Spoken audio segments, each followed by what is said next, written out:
My head is big. I have a big skull. Hello guys, welcome back to my YouTube channel. If you've not watched the video before now, please do wait to watch it so you better understand what I'm talking about. But this is basically how persons get scammed or get defrauded or get swindled by con artists.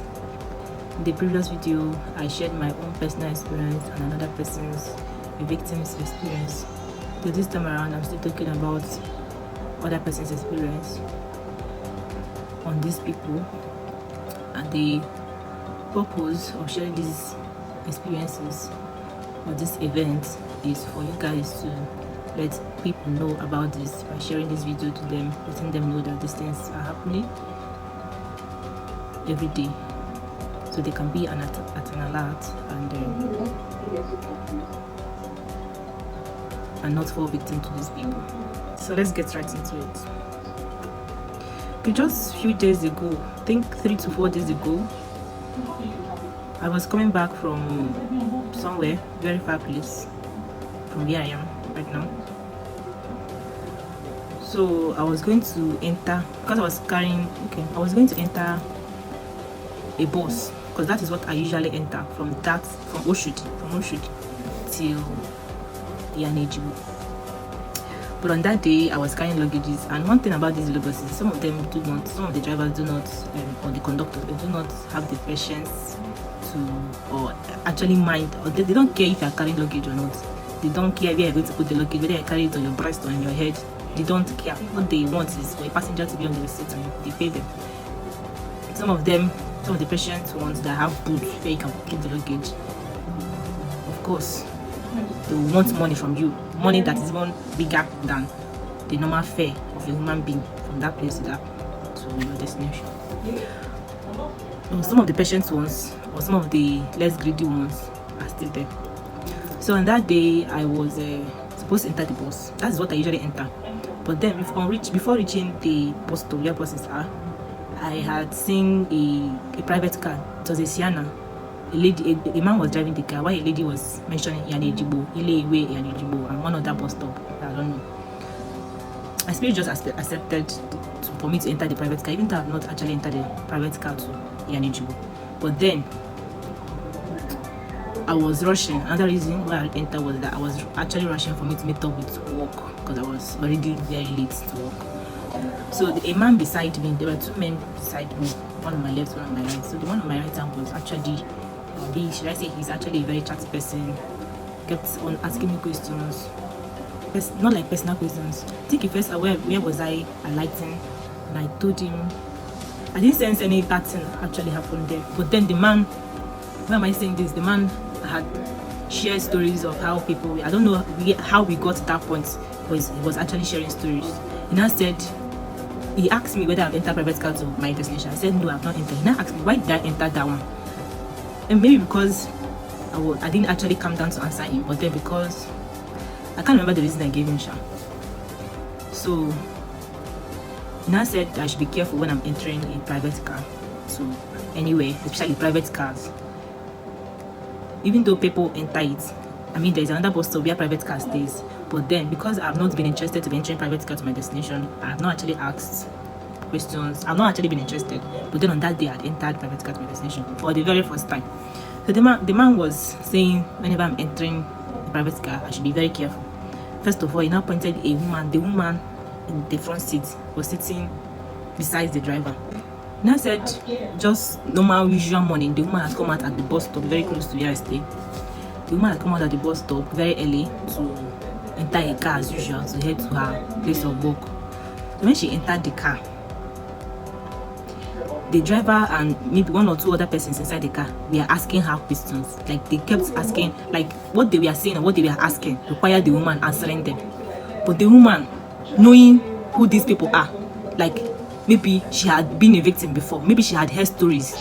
That moment she was not ignorant of those people. She had actually heard about these people, or maybe been a victim before. So the woman ended up not responding to any of their questions. So the driver and the persons there felt maybe that woman would be a bad customer for them that morning. So they didn't care if a car was coming behind.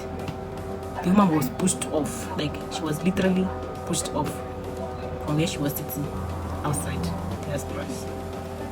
That was how she was saved from those people. She didn't respond. She was pushed off. But it was by God's grace.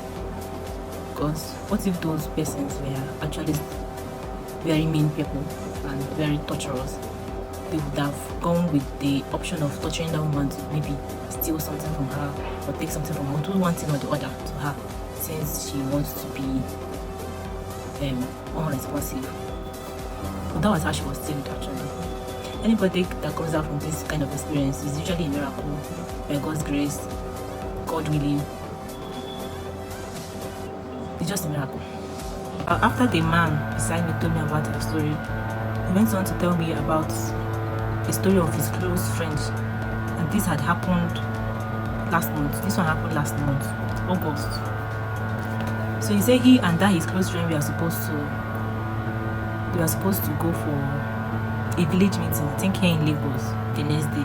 So he was calling him around 7:30 to 8 at night to remind him about their meeting tomorrow, the next day. So the guy had told him that he had an emergency. The emergency came up for him to attend to the village, and he was already on his way to attend to the emergency, but he didn't tell him. So at that time was when he was actually having the knowledge of it. Now went on to tell him that he will not be able to attend the village meeting the next day. He said okay, but then his car tire had busted. One of his car tires had busted, so he was stuck on the road. So he didn't know what to do. I think that was when his call came in. So when the guy now asked him where he was, the guy told him that he was not along. He was in Onitsha somewhere. Onitsha. Forgotten the second name he mentioned. It was in Anambra State, Onitsha. When the guy mentioned his location, the guy beside me, which is his friend, told him that that place is a very dangerous place. There are a lot of bad things happen. He should leave there, leave his car, leave there immediately. He should not bother about the guy. Let him just leave there immediately. But while he was still on the call with him, while he was still telling him those things, he was surrounded by people. And that was how they probably asked him questions. He mentioned them, but I can't remember the exact questions they asked him. From there, I think they hit him with the head of a gun. Then from there, they took him inside the bush. Found him inside the bush. The guy was tortured. I know for a man, they may want to prove I don't know, they might want to maybe exercise their manly stuffs, maybe probably in a bit to get out of there. And then this man was really tortured. I don't know this man, but then from the way his friend was sharing the story, I was just so as if I was there with the man. So I think the man stayed there for days. So I think what the kidnappers wanted was just money. They wanted what they wanted from him, because according to him, there were other persons that were kidnapped, but he came out of it alive. He came back to where his car was, and the car was still there. Nothing was taken from the car. Maybe they didn't want to go through the stress of selling the car, blah blah blah. People do not believe that this happened now. I know now that people do not believe that this happened now, but I want you to know that these things happen. They happen. Just as you wake up, just as you have work that you do, those people, this is their work. This is where they make their living from.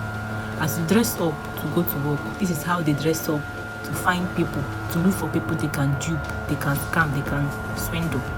Anybody can be a victim. But if those people can actually be ritualists, they can either be there to just take your money. They can take your money, just your money. They can take both your money and your body parts at the same time. Some persons do not come out of this alive. They do this for so many reasons. So when you come out of this alive, just know that your life is a miracle forever and ever. Your life is a testimony forever and ever. Because lots more worse things could have happened to you, because persons' body parts are being taken off from them while they are still alive. I still want to share another story. This one a colleague of mine just told me about it yesterday. about a girlfriend and a boyfriend. So apparently the girlfriend didn't know that the boyfriend was that bad. Maybe it was a ritualist or was anything at all, I don't know. So they had planned to come to a hotel. So when they came into that hotel, they saw his other friends. The girl saw his other friends aside from the boyfriend in that hotel room. I think that what they wanted to do in that hotel room was to do a sacrifice there inside the hotel room. Where is this happening? I can't remember if she told me the location where this was happening, but this can happen anywhere. So one of the boyfriend's friends had already gone out to buy a goat, and that goat was still for the same purpose, a sacrifice.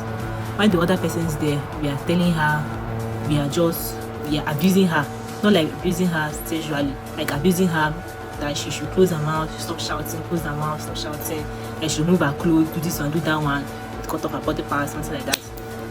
This was what was happening. So they just wanted to kill her before the goats will arrive for them to do every other thing they wanted to do. So she was still shouting until somebody next door, like a neighbor in the room, came out. Like the neighbor in another room, like next room, came out after the person must have heard the noise that was coming from that room. That came out. That was how the girl was saved. They arrested the persons that were in. He called the police. They arrested the persons that were in that room. And while they were still arresting him, maybe unknown to the guy that went to buy gold, he didn't even know that something like this was happening. So when he came with the goat, they arrested him too. That is how the girl was saved. That was how she was rescued. No, she would have been sacrificed for the cause in a bid for the boyfriend, probably, and his friends somehow. Don't know, to probably have money, feel among. That is all. Money that will not last.